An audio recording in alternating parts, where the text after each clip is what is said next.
That day, I stepped into the grand hall of the plaza, where the chandeliers sparkled like stars. The faint strains of a violin mingled with the lively chatter of New York's financial elite, powerful faces, expensive suits, and polished smiles that masked calculated intentions. Today was my father's retirement party. Parker Prescott, chairman of Prescott Holdings, the man who built a financial empire from nothing. Or so the story he always told went. I, Ezekiel Prescott, 35 years old, the youngest son and chief human resources officer of the company, stood amidst the crowd with a heavy heart, as if I were walking into a trial where no one had told me what I was being accused of. I adjusted my tie, forcing a polite smile as a few colleagues nodded in greeting. They looked at me with mixed expressions, some curiosity, some pity, and a hint of something like detachment. 13 years of dedication to Prescott Holdings. I had overhauled the HR system, retained hundreds of talents through crises, and stabilized the company when everything seemed on the verge of collapse. I didn't do it for money or to vie for power. I did it for honor, to earn my father's notice and recognition just once, with the same proud look he gave my older brother, Christopher. But deep down, I knew that hope was as fragile as a spider's web in the wind. The hall glowed with light. Tables were draped in white silk, wine glasses shimmered, and on the stage stood my father, Parker Prescott, 65 years old, like a king. He wore a perfectly tailored silver-gray suit, his voice resonant with authority. He raised his glass, his eyes sweeping over the crowd, and I felt my heart beat faster, as if waiting for something. A nod, an acknowledgement, anything to show that my years of sweat and dedication weren't meaningless. Ladies and gentlemen, my father's voice rang out, cutting through the murmurs in the room. Today is a special day. After nearly 4 decades of leading Prescott Holdings, I have decided to retire. This is a moment to reflect on what we've achieved and to look toward the future. The applause erupted. I stood at the back of the room near a wall draped with red velvet curtains, feeling as though I were being pushed out of the center of my own family. I looked at my father, hoping he'd mention me, even if just a brief sentence. But then he continued, his voice sharp as a blade. All assets, control, and the legacy of Prescott Holdings will be passed to my eldest son, Christopher Prescott. The room exploded. Applause thundered, mixed with congratulatory remarks. Christopher, 38, strode onto the stage with the confident air of someone born to lead. My older brother, with his perfect smile and sleek black suit, accepted a tight embrace from our father. They stood there under the stage lights like a flawless portrait of success and power. My chest tightened, as if all the air had been sucked out of the room. But I stood still, kept smiling, kept clapping, though my hands trembled. Then my father returned to the microphone, his gaze sweeping the crowd, and I felt it. The moment I knew everything was about to shatter. His voice was cold as steel, each word a dagger to my heart. As for my younger son, Ezekiel, he paused as if my name were something bitter on his tongue. He is the greatest mistake of my life. If he had never been born, perhaps this family would not have suffered so much loss. The room fell deathly silent. The applause stopped, leaving only the faint clicks of cameras from the press corner. I stood there, feeling the floor beneath me collapse. My face burned, then turned ice cold. I wanted to shout, to rush the stage and demand why he could say those words in front of hundreds of people, in front of the world. But I couldn't move. My feet felt nailed to the floor, and my heart, it was as if it had stopped beating. All eyes turned to me. Some looked with pity, as if I were a stray dog abandoned on the roadside. Others smirked, their discreet but razor-sharp smiles cutting deep. Colleagues I had worked with, shared sleepless nights with to save the company, now avoided my gaze, as if looking at me too long would taint them with the failure my father had just branded me with. I heard whispers, words brushing past like a cold breeze. It's hard to understand. Ezekiel did so much for the company. Why would he say that about his own son? But no one dared speak loudly. No one dared stand up.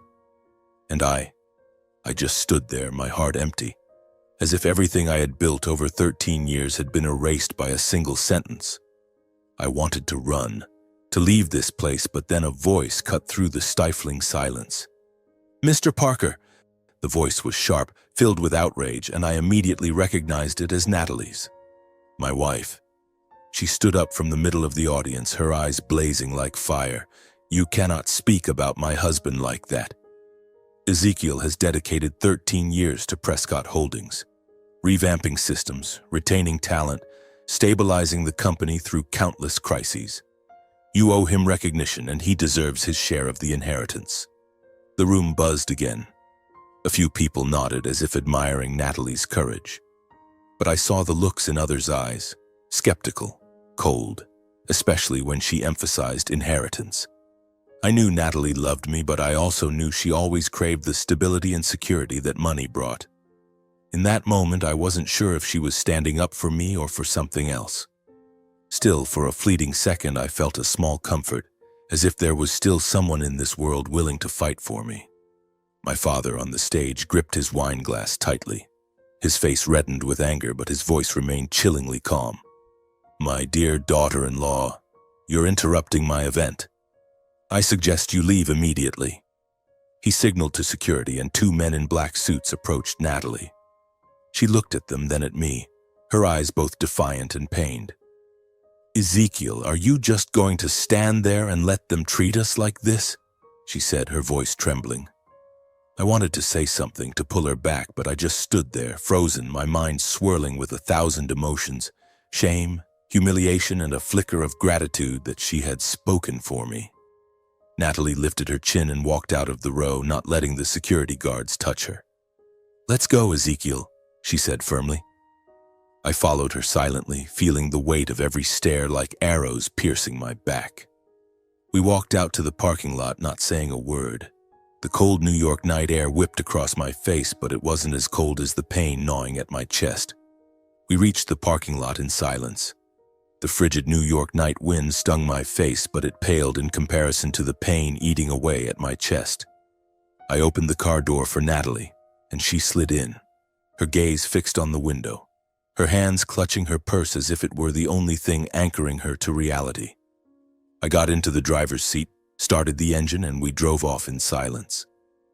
Every time I opened my mouth, my throat felt dry, as if every word had been swallowed by my father's humiliating remarks. Natalie said nothing either. She sat there, motionless, her eyes distant, as if she were somewhere I couldn't reach. The drive from the plaza to our apartment had never felt so long. With each passing second, the silence between us grew heavier, like an invisible wall rising, separating us forever. I gripped the steering wheel tightly, trying to focus on the road, but my mind was flooded with images of my father on the stage, his cold voice and Natalie's eyes filled with anger, disappointment, and pain. Returning to our apartment on the 12th floor, a place that once felt like a sanctuary filled with evenings of laughter, weekend breakfasts with coffee and sunlight streaming through the curtains. But as I opened the door, the space now felt cold, as if all warmth had been drained the moment we left the plaza. Natalie walked in, tossing her purse onto the sofa with more force than usual. She didn't look at me, just stood there with her back turned, her brown hair cascading down, hiding the face I once thought was my entire world. "I can't believe you, Ezekiel," she said, her voice laced with reproach but trembling, as if she were holding back a storm. "You stood there letting your father humiliate you in front of the whole world, and you didn't say a single word. Not one." I closed the door, trying to keep my voice calm, though my heart pounded. "Natalie, you know I'm not the kind of person who yells or argues in front of a crowd. I didn't want to turn the event into a battle." She spun around, her eyes blazing like fire. "A battle?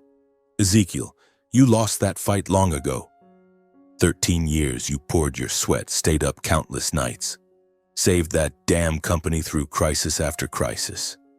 And what did you get? Public humiliation. Your father called you the greatest mistake of his life, and you just stood there smiling like a fool." Her words cut like knives, each one hitting its mark, making me feel as though my blood was seeping out drop by drop.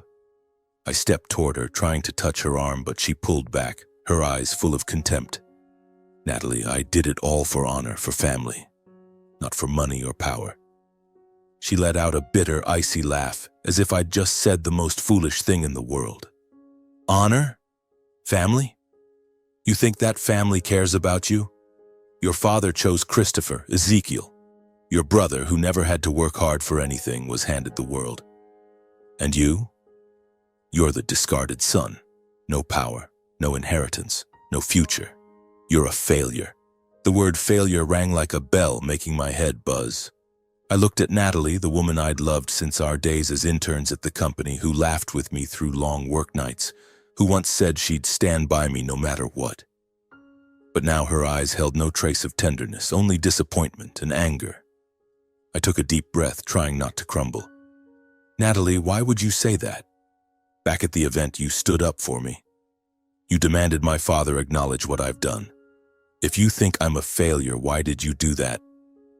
She looked at me, her lips pressed tightly together, then gave a faint, mocking smile that chilled me to the bone. You think I stood up for you?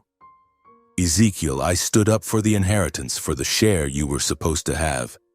I don't want to spend my life with a man who can't protect his wife, who doesn't even fight for himself.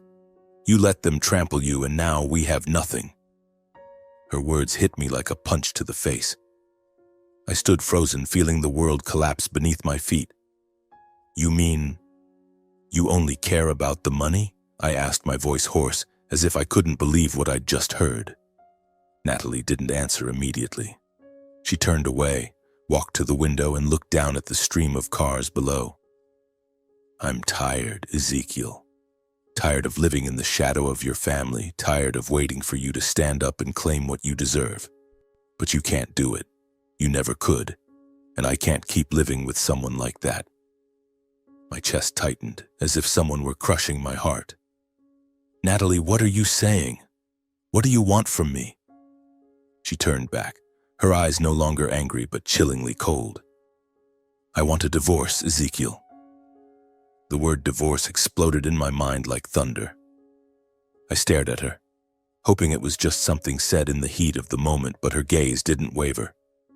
Are you serious? I asked, my voice trembling despite my efforts to stay calm. Dead serious, she replied, her tone flat, as if she'd been thinking about this for a long time. I can't keep living with someone who has nothing to protect himself. Nothing to protect us. You chose honor, but honor doesn't pay the bills, doesn't give me a future. I'm done. I wanted to ask her how she could change so quickly, how the love we once shared could vanish because of one event, because of my father's words. But I just stood there, motionless, watching her walk into the bedroom. The sound of her suitcase dragging across the wooden floor echoed like the rhythm of a funeral dirge. She packed her clothes, the dresses I'd bought her, the items we'd picked out together in happier days. Each zip of the suitcase was a cut to my heart. Natalie, can we talk more about this? I tried, my voice hoarse. We've been through so much together. You can't just leave like this. She paused, her hand still gripping the suitcase, but she didn't turn to look at me. There's nothing left to say, Ezekiel. You chose your path. I have to choose mine. She pulled the suitcase to the door, the wheels rolling across the floor like a final goodbye. The door slammed shut, and I stood there in the empty apartment that was once our home. The city lights outside filtered in, but they weren't enough to dispel the darkness enveloping me. I sank onto the sofa, looking around the room. The dining table where we used to laugh, the bookshelf where Natalie kept her favorite novels, the kitchen corner where she used to hum softly while cooking. All of it now just fragments of a shattered dream. I don't know how long I sat there, only that when the first light of dawn crept through the window, the apartment remained as silent as a tomb. I picked up my phone, hoping to see a message from Natalie, an apology, a sign that she regretted her decision. But there was nothing, only emptiness. A few days later, a thick envelope arrived at the apartment. My hands trembled as I opened it, revealing an official divorce petition from Natalie's lawyer. Attached was a demand for asset division. She wanted half of everything we had, though most of my assets were just modest savings in this apartment. I read every line, every word, but felt no anger. Only a deep emptiness, as if the last piece of my life had crumbled the night Natalie left. I folded the document, placed it on the table, and looked out the window. New York City kept moving, kept buzzing, kept living.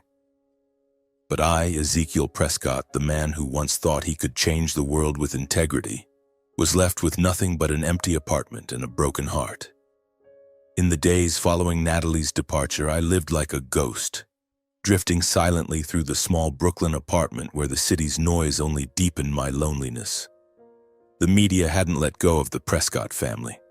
Articles, social media posts, and whispers in financial circles relentlessly dug into the events of my father's retirement party. Youngest son publicly humiliated. Parker Prescott disowns Ezekiel over past mistakes. The headlines sliced into my pride like daggers. I turned off my phone, drew the curtains, and tried to make myself invisible. But the truth was, no one can escape themselves. One afternoon, as the sunset bathed the apartment's peeling walls in golden light, the doorbell rang. I hesitated, assuming it was a persistent reporter or a misdelivered package. But when I opened the door, there stood my uncle, River Prescott, my father's younger brother, calm but with a resolute glint in his eyes. At 58, he still carried the sharp demeanor of a family lawyer, dressed in a simple yet sophisticated gray suit. In his hand was a brown envelope, carefully sealed, as if it held a secret capable of shaking the world. "Ezekiel," he said, his voice low but warm. "Do you have time to talk?" I nodded, inviting him in, though my heart was heavy with suspicion. Uncle River had always been the quiet one in the family, the one who handled Prescott Holdings' legal messes behind the scenes without ever seeking the spotlight. I poured 2 cups of coffee, set them on the small table in the living room, and we sat across from each other. My apartment, with its modest furniture and worn-out sofa, seemed too small for his presence. "Why are you here?" I asked, trying to keep my voice steady, though my heart pounded as if it knew something momentous was about to happen. Uncle River didn't answer immediately. Instead, he placed the envelope on the table and slid it toward me. "This is something your grandfather, William Prescott, left behind. He instructed me to give it to you when the time was right." I stared at the envelope, my heart sinking. My name, Ezekiel Prescott, was written in my grandfather's firm, familiar handwriting, the man who had been the only light in my grim childhood. "What time?" I asked, my voice hoarse, as if afraid of the answer.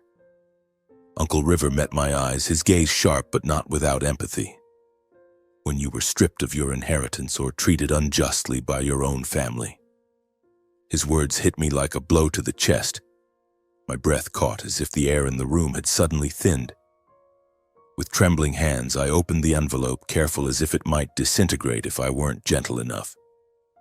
Inside was a supplemental will neatly folded along with a handwritten letter. I opened the letter first, and from the very first line my grandfather's voice echoed in my mind, clear, warm, but tinged with pain. "Dear Ezekiel," the letter began, "if you are reading this, it means our family has strayed too far from the values I tried to uphold. I foresaw this day when power and prestige would blind your father, Parker. He is a strong man, but that strength has turned into tyranny. I feared that Prescott Holdings, the legacy I built with faith in humanity, would lose its compassion." I paused, my eyes blurring as the words grew hazy. My grandfather, who taught me that a true leader values every life, had seen it all. My father's favoritism, how he pushed me to the margins, and how he placed power above everything. I continued reading, each word hammering at my heart. "You are the only one I trust to protect the true legacy of our family. Not because of talent or ambition, but because you live with integrity and kindness. Don't let your goodness become a weakness. Stand up, Ezekiel, not for power, but for the honor I've placed in you." I folded the letter, my hands shaking so much I could barely hold it. Inside the envelope was the supplemental will, bearing my grandfather's signature and those of 2 witnesses, notarized at Uncle River's private law office. The document was legally binding, indisputable. It declared that if I were stripped of my inheritance or treated unjustly, all shares and control of Prescott Holdings would belong to me. Not Christopher, not my father, but me, Ezekiel Prescott, the discarded son. I looked at Uncle River, my mind reeling. "How long have you had this?" I asked, my voice catching. "Nearly 10 years, he replied, his eyes darkening. "Your grandfather entrusted it to me before he passed. He instructed me to open it only when Parker proved unworthy of the family's legacy. I've been waiting, Ezekiel. Waiting for the day you were publicly humiliated before the world. This is the moment your grandfather anticipated, the moment for the most worthy to rise and reclaim the Prescott name's honor." I sat there, stunned, unsure whether to feel joy or pain. My grandfather's faith was the only light in the darkness surrounding me, but it was also a burden. To be recognized, I had to endure humiliation, loss, and loneliness. Natalie had left me. My father had called me a mistake, and now I held in my hands something that could change everything, but could also destroy what little remained of my family. "What do I do now?" I asked, my voice barely a whisper. Uncle River placed a hand on my shoulder, his gaze steadfast. "You have to decide, Ezekiel. But remember, this isn't a fight for power. It's a fight for honor. The honor your grandfather entrusted to you." I stared out the window as the sunset faded completely, giving way to darkness creeping through the glass. The brown envelope lay on the table next to the cold coffee Uncle River had left behind. I picked up my grandfather's letter, my fingers tracing the firm, familiar handwriting, as if it could transport me back to the days when I believed I belonged to the Prescott family. I opened the letter again, and instantly memories flooded back like a torrent, pulling me back to my childhood in the Prescott mansion, where I was nothing but a shadow, invisible and forgotten. I remembered those days, a scrawny boy quietly navigating the vast hallways of the Prescott estate, where antique paintings and crystal chandeliers told the story of the family's wealth. My father, Parker Prescott, was as cold as the marble walls encircling the house. He never praised me, not once. I could spend all day solving the toughest math problems, bring home an A+ from school, or even craft a model airplane by hand as a birthday gift for him. But all I ever got was a curt nod or a clipped "good," as if my existence was a burden he had to endure. In contrast, my older brother Christopher was always the center of attention. He had his own room in the east wing of the mansion, with an intricately carved walnut bed, a bookshelf filled with expensive leather-bound books, and a window overlooking the meticulously tended garden. Christopher was chauffeured to the city's most prestigious private school, while I squeezed onto a public bus with a worn-out backpack and scuffed shoes. I wasn't jealous of my brother, not exactly. I just wanted my father to look at me just once, the way he looked at Christopher, with pride, as if I too were part of this family. Family dinners were the clearest proof of that favoritism. The long mahogany table, draped in white silk, was set with elaborate dishes I barely dared touch, afraid of spilling something or upsetting my father. He sat at the head of the table, his voice deep and commanding, talking only to Christopher about the company, the future of Prescott Holdings, and the grand plans my brother would inherit. "Christopher, you need to learn to read financial reports sooner," he'd say, his eyes lighting up as my brother nodded, a confident smile playing on his lips. I sat at the far end of the table, quietly eating my portion, careful not to let my spoon clink too loudly against the plate, knowing even a small noise could draw my father's sharp glare. I tried. I really tried. I studied day and night, brought home perfect report cards, joined every academic competition the school offered just to earn a sliver of my father's pride. But every time I showed him my grades, he'd glance at them and nod, saying, "Just luck," or worse, "Don't think this impresses me." I didn't understand why. I couldn't fathom why I was pushed to the margins, why I was the spare in my own family. Then I learned the reason, on a frigid night when I overheard my father talking to a business partner in his study. "Ezekiel is bad luck," he said, his voice low. "His mother died right after giving birth to him. Not long after, I nearly lost my life in a car accident. If he hadn't been born, things might have been different." Those words pierced my heart like a blade, leaving a trembling 10-year-old boy shivering behind the door. From that moment, I understood that my father didn't just not love me. He resented me, as if my existence was a curse. But in the darkness of that childhood, there was one light. My grandfather, William Prescott. He was the only one who saw me as a person, not a mistake. He often took me to the old farm on the outskirts of Westchester, far from the cold marble walls and my father's judgmental eyes. There, amidst fields of grass and birdsong, he taught me lessons I carried with me for life. "Ezekiel," he said, sitting on a wooden bench under an oak tree, "a true leader isn't the one with the most money or power. It's the one who values the smallest things, from the lowest employee to the smallest client." I sat beside him listening, feeling for the first time in my life that I was seen, heard, and loved. My grandfather told me about the early days of Prescott Holdings, how he built the company not just for profit but out of a belief in creating a place where people were treated fairly. He taught me how to care for plants, how to listen to the wind, and how to stand firm against storms, not the ones in the sky, but the ones in the heart. "You have a good heart, Ezekiel," he said, placing a hand on my shoulder. "Don't let the world harden it." Now, sitting in my dim Brooklyn apartment, I reread my grandfather's letter, each line like a heartbeat pulling me back to those days. "You are the only one I trust to protect the true legacy of our family. Not because of talent or ambition, but because you live with integrity and kindness." My eyes stung, not from sadness but from emotion. My grandfather had seen what my father never could. My worth didn't lie in money or power, but in the heart he had so carefully nurtured. I folded the letter and pressed it to my chest as if to hold on to the last of his warmth. Despite being rejected since childhood, despite my father calling me a mistake, despite the world turning its back on me, I still had my grandfather's love and faith, the most precious legacy I'd ever had. But the storm in my heart hadn't subsided. This will, this trust, was a light, but also a burden. I knew that to protect my grandfather's legacy, I would have to confront my father, my brother, and even myself. After days of reflection, I made my decision. Not for revenge, not to seize power. I wanted to give my father and brother one last chance, to salvage the family's honor before the truth in my grandfather's will was revealed. I carried a copy of his letter carefully folded in my suit jacket pocket, like a talisman.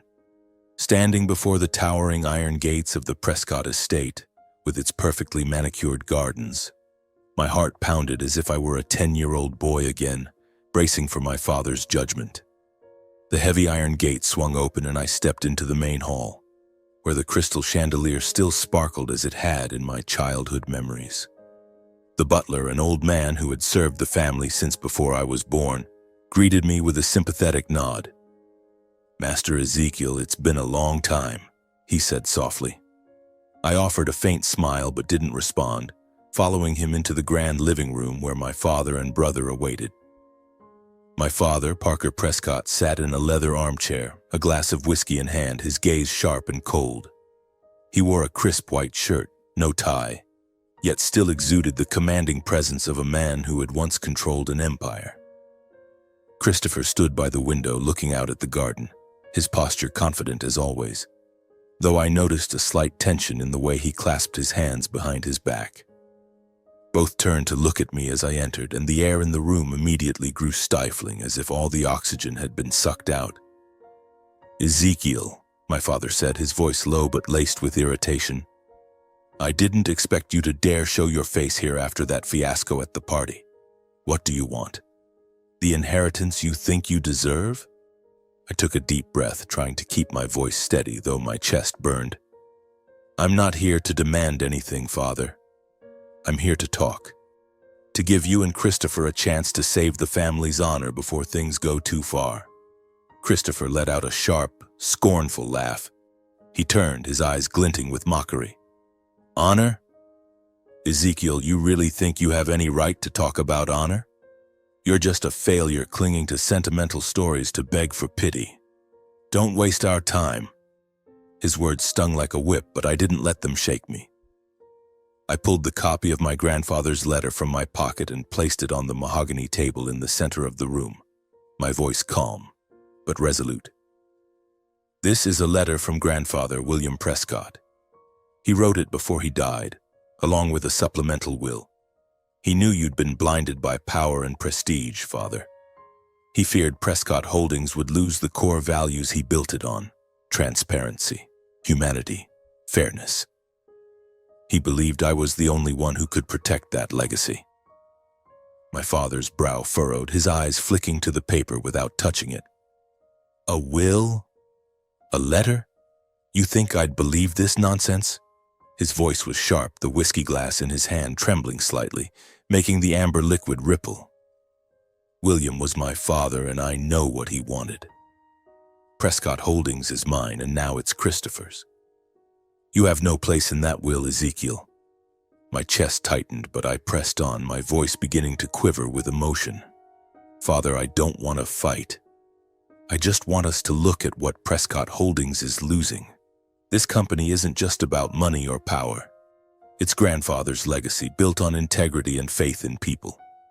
We can restore it together, make it what he dreamed it could be. Christopher stepped forward, his voice cutting. You're delusional, Ezekiel. A flimsy letter changes nothing. You think you can waltz in here waving some papers and make us beg for your forgiveness? You're pathetic.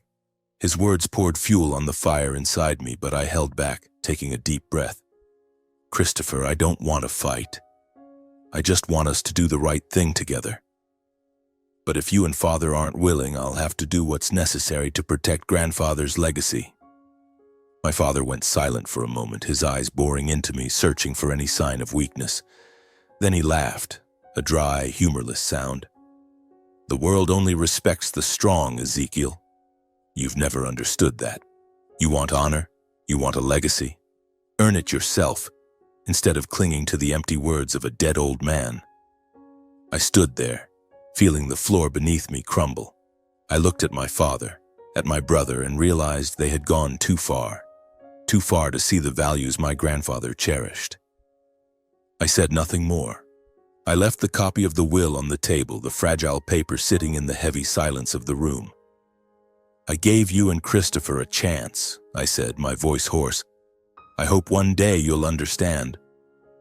As I walked out of the Prescott estate, the cold New York wind wrapped around me, but in my heart I felt a strange sense of peace. I had done what my grandfather William would have been proud of. I gave my father and brother a chance to talk, to save the family's honor. But as the heavy iron gate clanged shut behind me, I knew they had thrown that chance away without a second thought. My father, Parker, and my brother, Christopher, had no intention of facing the truth, and now I steeled myself for what was to come, a storm I knew would not be easy to weather. In the days that followed, the air in New York felt heavier than ever. I returned to my small Brooklyn apartment, where the city's lights only accentuated my loneliness. I tried to keep myself busy, reviewing my grandfather's will, rereading his letter like a talisman. But the world outside refused to let me be. Rumors began to spread, smoldering like small flames fanned into a blaze by my own family. I received a call from an old friend who had worked with me at Prescott Holdings. Ezekiel, do you know what's going on? His voice was urgent, almost panicked. They're saying you fabricated a will to claim the inheritance. They're saying you were fired for incompetence. You need to speak up, do something. I sank onto the sofa, gripping the phone tightly, feeling my blood boil. Who's saying this? I asked, though deep down I already knew the answer. Christopher, and your father. They're holding a press conference. You should turn on the TV. I switched on the television, and immediately Christopher's face appeared on the screen, standing in a luxurious press room with the Prescott Holdings logo behind him. He wore a sleek black suit, his usual confident smile in place, but his eyes were cold and calculating. We regret having to make this public, Christopher said, his voice measured yet theatrical. But Ezekiel Prescott, my brother, has deliberately spread false information about a forged will, aiming to sow confusion among investors and damage the Prescott family's honor. We have filed a lawsuit against him for defamation and reputational harm. The press room buzzed. Reporters scrambled to ask questions, cameras flashing like lightning. My chest tightened, as if the air in the apartment had been sucked dry. My father appeared beside Christopher, his presence commanding but his face as cold as ice. "Prescott Holdings is my legacy," he said, his voice resonant. "I won't let anyone, not even my own son, destroy what I've built."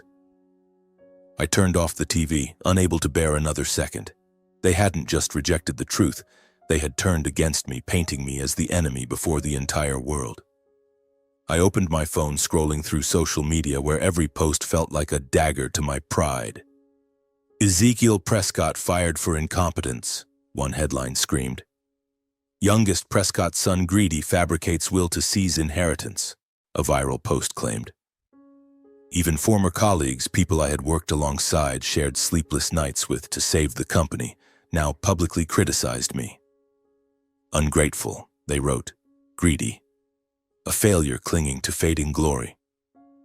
I sat there in the dim apartment, feeling as though the entire world had turned its back on me. My phone buzzed incessantly with messages from friends, reporters, and strangers eager to dig into the drama. But I didn't respond. I couldn't. Every word, every act of defiance now would only fuel the fire my father and brother had ignited. I knew the more I argued, the more ammunition they'd have to tarnish my credibility. Then the doorbell rang. When I opened it, Uncle River stood there, his gaze resolute but tinged with concern. He stepped inside and placed a thick briefcase on the table. "Ezekiel," he said, his voice low but firm, "we need to prepare. Parker and Christopher have hired the company's best legal team. They're accusing you of defamation, and they'll do everything to destroy you in court." I looked at the briefcase, my heart pounding. "Are you sure the will is real?" I asked, my voice hoarse. "If they prove I fabricated it..." Uncle River placed a hand on my shoulder, his eyes sharp as steel. "The will is real, Ezekiel. I've kept it for over 10 years, with William's signature and 2 witnesses notarized at my private law office. They can't deny its legitimacy. But you need to be strong. This isn't just a legal battle, it's a media war, and they're playing dirty." I nodded, feeling an invisible weight settle on my shoulders. Uncle River opened the briefcase, showing me the documents related to the will, the original notarized copies and verification records from his law office. "I'm on your side," he said, "but you need to choose how to fight. Respond to the media or stay silent." I looked out the window, the city lights twinkling like distant stars. "I'll stay silent," I said, my voice quiet but resolute. "Not because I'm afraid, but because I know the truth will speak for itself. If I argue now, they'll have more chances to twist everything. I'll focus on the evidence." Uncle River nodded, a glint of pride in his eyes. "You're more like William than you realize," he said, then left, leaving me with the briefcase and a storm of emotions. I sat down, turned on the TV again, and saw my image being dragged through the mud on every channel. But I didn't crumble. I picked up my grandfather's letter, reading each line again, and felt a small flame ignite in my chest. This wasn't the time to be weak. This was the time to fight, not with words, but with the truth. One morning, as faint sunlight filtered through the curtains, Uncle River called. His voice was low but resolute. "Ezekiel, I've arranged a family meeting at the Prescott estate. Parker has agreed to hold it under the guise of addressing your slander. But this is our chance. I've prepared everything, the legal documents, witnesses, and the original will. Are you ready?" I gripped the phone tightly, feeling my blood surge. "I'm ready," I replied, my voice hoarse but firm. This wasn't a fight for power or money. This was a fight for honor. My grandfather's, mine, and the legacy the Prescott family once stood for. On the day of the meeting, I stood before the Prescott estate, feeling like I was stepping back into my childhood, when I was just a trembling boy under my father's cold gaze. But today I was no longer that boy. I wore a deep blue suit, a copy of my grandfather's letter tucked in my jacket pocket, and in my heart burned a fire that could not be extinguished. The estate's grand meeting room was set up like a courtroom, a polished mahogany table stretched across the space, surrounded by luxurious leather chairs, with the crystal chandelier casting a cold light. My father, Parker Prescott, sat at the head of the table, exuding the authority of a king, though I noticed the tension in how he gripped his whiskey glass. Christopher stood beside him, dressed in a sleek black suit, his eyes sharp, but betraying a flicker of unease. Around the table were a few of Prescott Holdings' major shareholders, powerful faces I'd seen in company meetings, along with my father's legal team, men in gray suits who looked at me like I was prey. Uncle River entered after me, carrying a thick briefcase, his demeanor calm. He sat across from my father, placed the briefcase on the table, and the room's atmosphere grew heavy, as if we all sensed a storm brewing. "Ladies and gentlemen," my father began, his voice resonant but laced with contempt. "We are here today to address the baseless accusations of Ezekiel Prescott, who has spread false information about a forged will to sow chaos in the company and tarnish the Prescott family's reputation." Christopher nodded, flashing a smug smile. "We have a top-tier legal team to prove that Ezekiel's claims are fabricated. He's merely trying to seize power he doesn't deserve." I sat there, feeling my chest tighten, but I stayed silent. I glanced at Uncle River, and he gave a subtle nod, signaling that the moment had come. He stood, his voice low but commanding, resonating through the room. "Dear brother, ladies and gentlemen, I'm not here to argue. I'm here to present the truth." He opened the briefcase and pulled out a brown envelope, yellowed with age. Inside was the original will of my grandfather, William Prescott, complete with notarized seals and the signatures of 2 witnesses. He held it up, letting the light shine through the paper as if to show the world its undeniable truth. "This is the supplemental will of William Prescott, drafted before his death. It was verified by an independent law firm and is legally binding." The room fell silent. A few shareholders whispered among themselves, their eyes flickering between curiosity and skepticism. My father gripped his whiskey glass tighter, his face reddening, though he maintained a facade of calm. "River, what are you doing? Is this a joke?" Uncle River didn't respond. Instead, he read aloud the key provision of the will, his voice clear, each word striking like a bullet in the air. "This will takes effect if Ezekiel Prescott is unjustly stripped of his inheritance by his own family. And that happened publicly, at your retirement party, Parker, when you called Ezekiel the greatest mistake of my life in front of hundreds of guests." The whispers in the room grew louder. One shareholder, Eleanor Grayson, an older woman with piercing eyes, spoke up. "Parker, you need to explain. If this will is real, why would you treat your son this way?" Before my father could respond, Uncle River continued, unwavering. "The will clearly states all shares and the founding inheritance rights of Prescott Holdings belong to Ezekiel Prescott, the one who lives with the integrity and compassion this family needs to endure. William foresaw that you, Parker, would let power blind you. He wanted Ezekiel to protect the family's true legacy." One of my father's lawyers stood, attempting to object. "We need time to verify the authenticity of this document." But Uncle River was prepared. He presented the notarized copies, verification records, and even summoned a witness, a retired lawyer who had worked with my grandfather, who entered the room to testify. The elderly man, with white hair and a trembling voice heavy with emotion, confirmed, "I witnessed William Prescott sign this will. It is entirely legitimate." My father could no longer maintain his composure. He slammed his whiskey glass onto the floor, the amber liquid splashing out. "This is an internal conspiracy. River, you're betraying me. Ezekiel, you think you can overthrow me with a piece of paper?" Christopher, his face flushed with rage, stood abruptly. "You're a failure, Ezekiel. You think these tricks will make you a hero? You're nothing." He pointed at me, then stormed out, the door slamming behind him. I sat there, my heart pounding, but I refused to be swept up in their anger. I looked at my father, at the shareholders, and spoke, my voice quiet but resolute. "Grandfather chose the right moment for the truth to come to light. I'm not here to gloat or seek revenge. I'm here to protect what he built." The room descended into chaos. Shareholders began questioning my father's transparency and management, raising concerns about questionable financial decisions they had previously overlooked. My father tried to reassure them, but his voice faltered, as if he knew he was losing control. I stood and quietly left the room, leaving the will and the truth to do their work. Just hours after the meeting, news of my grandfather's will spread like wildfire across dry grass. New York's major financial newspapers ran headlines. William Prescott's secret will turns the tide at Prescott Holdings. Ezekiel Prescott, unexpected heir or family betrayer? Social media erupted with posts, comments, and even mockery aimed at my father and brother. Shareholders, once loyal to my father, began questioning his transparency and management. Independent auditors were called in, and the barrage of calls from reporters to my Brooklyn apartment was relentless.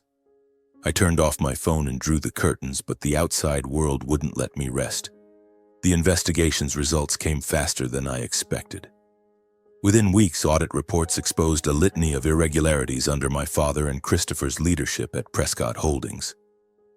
Unapproved risky investments, shady contracts with close associates, and the diversion of profits to personal accounts, all were brought to light.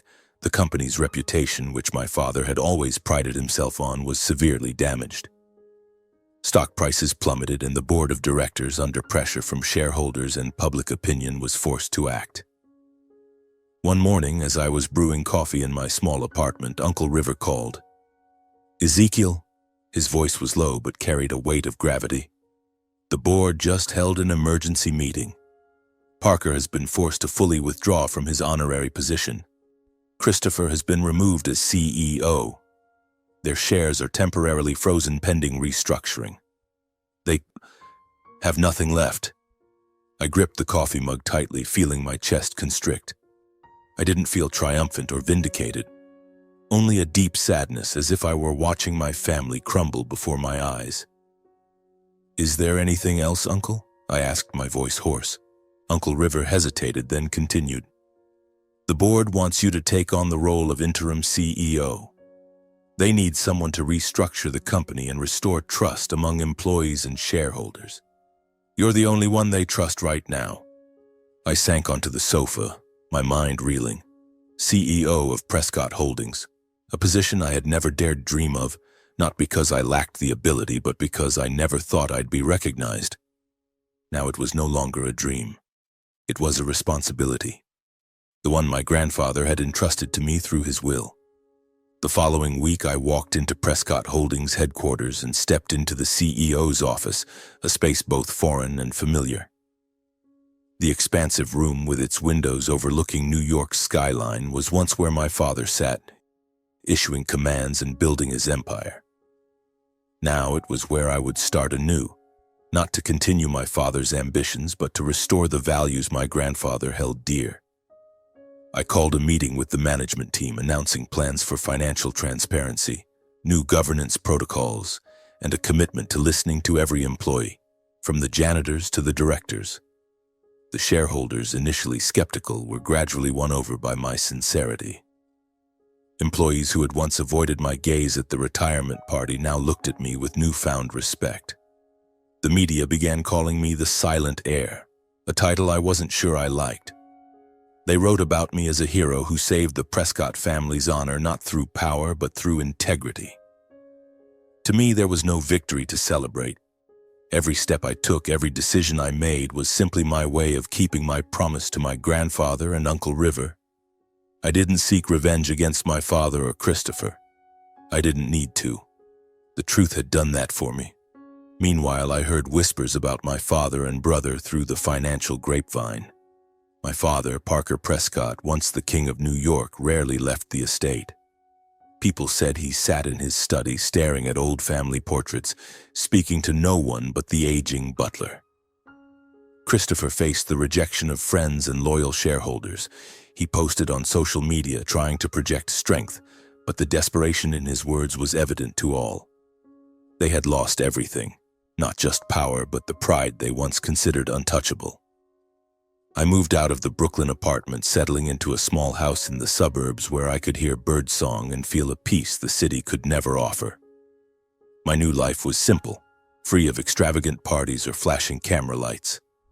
I worked, came home, and on late nights I sat by the window gazing at the starry sky. thinking of my father, the man who was once so proud he lost it all. I didn't hate him or hold a grudge. I only hoped that one day he would find the courage to look at himself, to see the mistakes he made, not just with me but with the entire Prescott family. In the days after I assumed the role of interim CEO of Prescott Holdings, my life settled into a new rhythm, simple yet deeply meaningful. I woke early, driving through quiet suburban roads to the company headquarters, where I worked tirelessly to restore the trust of employees and shareholders. Financial reports were made transparent, new governance protocols were established, and day by day, I felt Prescott Holdings slowly reclaiming the brilliance my grandfather William had once envisioned.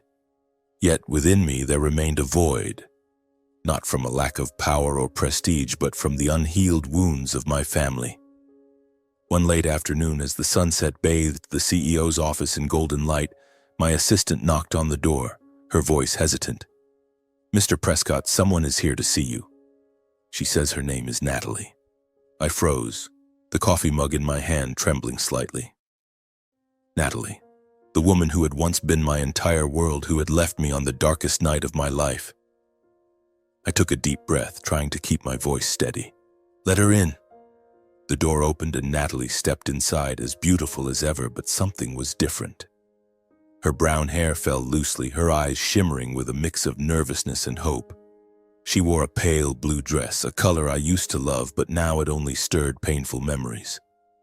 "Ezekiel," she said, her voice soft but trembling. I want to talk." I gestured for her to sit, though my heart pounded as if bracing for a battle I didn't want to fight. "Go ahead, Natalie," I said, my voice even masking the storm of emotions inside me. She sat, her hands clasped tightly in her lap as if searching for courage. "I'm sorry, Ezekiel. I was wrong to leave you. I let fear and pressure control me. I want to start over. You and we had such beautiful days. I know you're the CEO now, and I realize I walked away from an incredible man like you." Her words cut like a knife, not out of pain, but because they reminded me of the night she left, when she called me a failure, when she admitted she stood up for the inheritance. I looked into her eyes, searching for sincerity, but all I saw was belated regret tinged with calculation. "Natalie," I said, my voice quiet but firm, "you were once a vital part of my life. I'm grateful for those days. But true love isn't built on money or status. I can't go back, not because I'm angry, but because I need to move forward and live true to myself." Her face paled, her eyes glistening as if on the verge of tears. "Ezekiel, can't you give me a chance? I know I was wrong. I gave you a chance," I interrupted, my voice gentle but resolute, "and you chose your path. Now I have to choose mine." She stood, her lips pressed tightly together, then quietly left the office. As the door closed, I sat down, feeling as if I'd shed a heavy burden. I didn't hate Natalie. I was only sad, but it was the sadness of letting go, of accepting that not everything in life can be mended.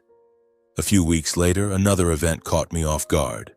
One morning, as I reviewed financial reports, my assistant announced that my father, Parker, and my brother, Christopher, wanted to meet. I was stunned. Since the chaotic family meeting, I'd heard nothing from them except whispers of their downfall in financial circles. I agreed to meet, but braced myself for another confrontation. They entered the office, and I barely recognized them. My father, once the proud king of Prescott Holdings, looked aged, his eyes weary as if drained of life. Christopher maintained his polished appearance, but his confident smile was gone, replaced by visible tension on his face. They stood before my desk, the air heavy with the weight of an impending storm.